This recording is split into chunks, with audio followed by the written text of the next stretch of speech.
आस्था हमारी इसमें हो गई, इसलिए आपको बोध कैसे होगा? न कलयुग में भी सत्य था, उसका भी बोध नहीं।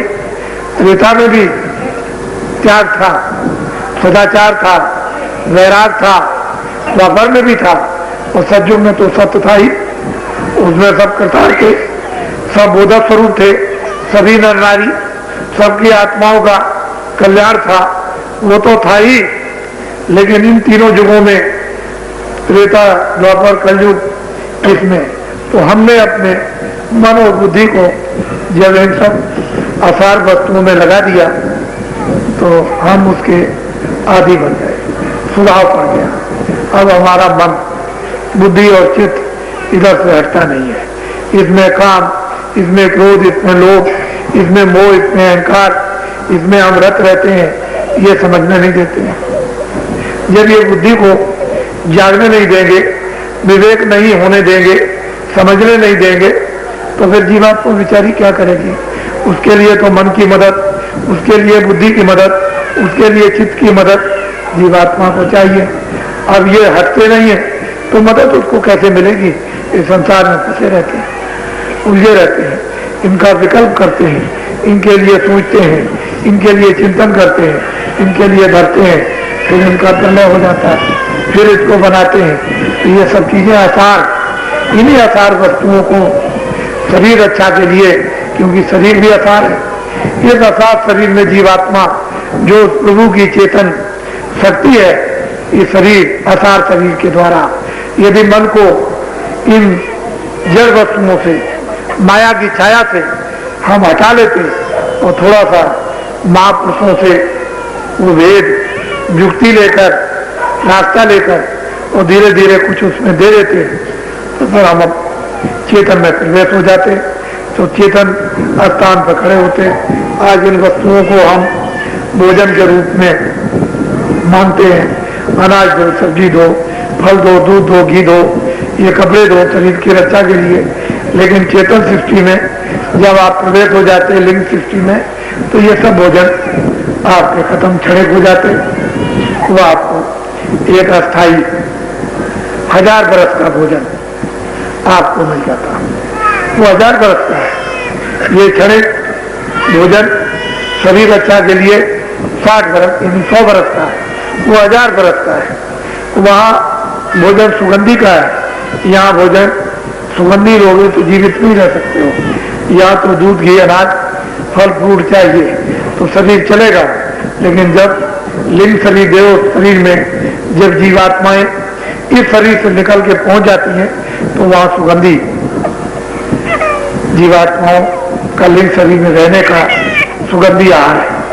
वहां से उस शरीर से भी निकल के जब सूक्ष्म शरीर में चली जाएंगी तो उनका आहार न सुगंधी है न ये फल फूल है, उनका आहार प्रकाश का है। वहां सूक्ष्म शरीर है, उससे भी जीवात्मा निकल जाएगी तो कारण शरीर में आहार जो है शब्द का है। शब्द बगैर ये जीवात्मा शरीर नहीं रह सकती है। तो कारण शरीर में लाख बरस की, सूक्ष्म शरीर में 10,000 बरस की उम्र, और लिंग शरीर में 1000 बरस की उम्र, और स्थूल ये पंचभौतिक शरीर में 100 बरस की आयु। इन सब के अलग अलग स्थान है, अलग अलग भोजन है, अलग अलग मंडल है, वहाँ अलग अलग इनके खेल आनंद अलग अलग है। यहाँ का आनंद क्षणिक अलग है, वो ऊपर का आनंद जो अस्थाई लिंग शरीर में वो अलग है, उसके सूक्ष्म शरीर में आनंद बिल्कुल अलग है, उसके बाद कारण शरीर में आनंद बिल्कुल अलग है, अलग अलग आनंद है। तो ऋषियों मुनियों ने जो आपको शिक्षा दी थी, कुछ लोगों ने सुना, कुछ लोगों ने माना, कुछ लोगों ने किया, कुछ लोगों ने पाया। कोई कोई प्रयास करते हैं, कोशिश करते हैं, महात्माओं के वचनों को सुनते हैं, कोई कोई दया लेते हैं, बाकी कभी किसी ने कुछ किया, कभी नहीं किया। इस तरह से धीरे धीरे धीरे धीरे धीरे धीरे निकलने के रास्ते पर आ गए। और 700 वर्ष के अंदर जो संतों ने जीवों पर जो अतिशय कृपा की, जीवों को जगाने की, वापस घर में उस चेतन लोकों में ले जाने की, वो बहुत जीवों को पहुंचा दिया। लेकिन त्योहार अपने अपने स्थान की चेतना बराबर देते हैं। अगर यहाँ के लोग होंगे तो यहाँ की आपको क्षणिक चेतना मिलेगी। यदि देवलोक के लोग होंगे, मनुष्य शरीर में रहकर देवलोक का भेद और वो ज्ञान जानते होंगे, तो आपको वहां की चेतना देंगे, वहां आपको ले जाएंगे, वहां का आपको आनंद मिलेगा। वो यहाँ से विलक्षण है। खाने पीने की जरूरत नहीं, तुमने बैठने की जरूरत नहीं, भोजन की जरूरत नहीं, खेती दुकान दफ्तर की जरूरत नहीं, वो तो अलग ही आनंद है। वहां तो सुगंधी की वर्षा बराबर होती रहती है। वहां के देवी देवताओं के खेल, नाच, नृत्य, गाने बजाने बड़े विलक्षण उस देव शरीर में वो बोलते हैं, देखते हैं, आपको भी देखते हैं, आपसे भी बोलते हैं, आप उनसे बोलते हो, प्रश्न उत्तर होते रहते हैं। उसके बाद सूक्ष्म शरीर के अलग हैं। जो सूक्ष्म शरीर के जो अलग हैं, वो ब्रह्मांड में रहने वाली जो जीवात्माएं, वो देवता नहीं कहते उनको, वो अलग है, उनका आनंद अलग है, उनके रहस्य लीला उनके अलग है, उनका खेल तमाशा अलग है। वहां पर इस तरह का प्रकाश है कि यहाँ जमीन पर सब सूरज घाट बना करके लगा दिए जाएं तो वहां का एक तारा ही बहुत है, सूरज की जरूरत नहीं। इतना प्रकाश, इतनी रोशनी, इतनी लाइट वहां है। और वो किस तरह के खेल और तमाशे और आनंद होते हैं। वहां का जन्म दिवस 24 घंटे क्षण क्षण पर होता रहता है, मनाया जाता है। और जो जिस देश में, जिस लोक में जो जहां से आता है, वहां अब भी है, वो आया था आपको यहाँ से उठाने के लिए, और जो लोग उनके निकट में पहुंचे उनको उठाया। वो वहां लिंग शरीर में रहने वाले लिंग में रहते हैं, और सूक्ष्म शरीर में रहने वाले सूक्ष्म में रहते हैं, कारण शरीर में रहने वाले कारण में रहते हैं, और कारण से परे पहुंच जाते हैं, वो अलग रहते हैं। इन सब के अलग अलग ब्रह्मांड है, पार ब्रह्मांड, वो सब पथ है, अलग अलग है। लेकिन महात्माओं ने सबका भेद जाना और सबका बताया। संत सबका भेद जानते हैं, ऊपर से और नीचे तक, लेकिन संतों का भेद कोई नहीं जानता, उनको कोई पहचान नहीं सकता। वो बुद्धि से परे, आत्मा के ज्ञान से परे, वो लिंग ज्ञान से परे, वो सूक्ष्म ज्ञान से, ब्रह्मांड से परे, वो कारण ज्ञान से परे, और उसके परे, उससे भी परे। तो संतों को ऐसे नहीं कोई पहचान सकता। वो सीधे रहते हैं, सादे रहते हैं, कोई बनावट नहीं रहती, कोई आकर्षण नहीं रहता, कोई खिंचाव नहीं रहता, कोई शराब नहीं देते हैं, किसी तरह का कोई जादू चमत्कार नहीं दिखाते हैं, ये उनके यहाँ नहीं है। बस उनका काम यह है कि अंदर में जीवात्मा को जगाना और जीवात्मा को होश में लाकर उस प्रकाश में खड़ा करना, और जीवात्माओं को चमत्कार, बाहर से कोई चमत्कार, न कानों से, न आँख से, आपको बाहर से कहीं कुछ नहीं। लेकिन जब जीवात्मा जाग जाएगी तो दिव्य नेत्र से और दिव्य कानों से फिर महापुरुषों के चमत्कार देखने को उस चेतन सृष्टि में मिलते हैं।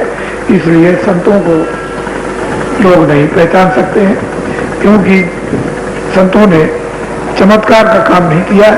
संतों ने भवसागर नदी से जीवात्माओं को पार उतारने का काम किया है, और उस घर में पहुंचा देते हैं जो अजर है, जो अमर है, जो चलायमान नहीं होता, जहां पहुंच करके कभी आओगे नहीं, कभी जन्मोगे नहीं, कभी मरोगे नहीं, न पाप में आओगे न पुण्य में आओगे, किसी तरह से भी कोई बंधन पहुंचने के बाद इन जीवात्माओं का नहीं, वहां जीवात्माओं को ले जाकर अजर अमर कर देते हैं। निर्बंधन सदैव के लिए यहाँ से कर देते हैं, अपने देश में जहाँ से जीवात्मा आई वहीं पहुंच जाती है। ऐसी महान विभूतियों को, महान आत्माओं को, परम संतों को कोई नहीं जान सकता, न योगी जान सकता है, न ऋषि मुनि जान सकते हैं, न विद्वान जान सकते हैं, न तपस्वी जान सकते हैं, न ज्ञानी जान सकते हैं, न बुद्धि विवेकशील जान सकते हैं।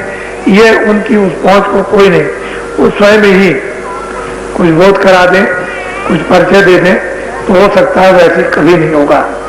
ये सबका भेद जानते हैं, संतों का भेद नहीं लोग जानते। संतों का भेद संत ही जानते हैं और कोई नहीं जान सकता।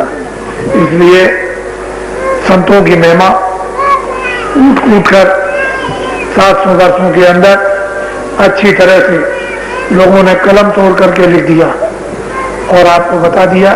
पर आप इस कलयुग में, अल्प युग में, कमजोर युग में, अज्ञानी युग में, बुद्धिहीन युग में, मन विकल्प युग में और चित्त जो चिंतन करता है इस भोगी युग में आप सतयुग की, त्रेता की, द्वापर की साधना नहीं कर सकते। इसलिए कृष्ण का जन्म दिवस पहचान नहीं सकते, राम का जन्म दिवस पहचान नहीं सकते, क्योंकि राम त्रेता में आए, कृष्ण भगवान द्वापर में आए, कोई सतयुग में आया। कैसे आप पहचान लोगे?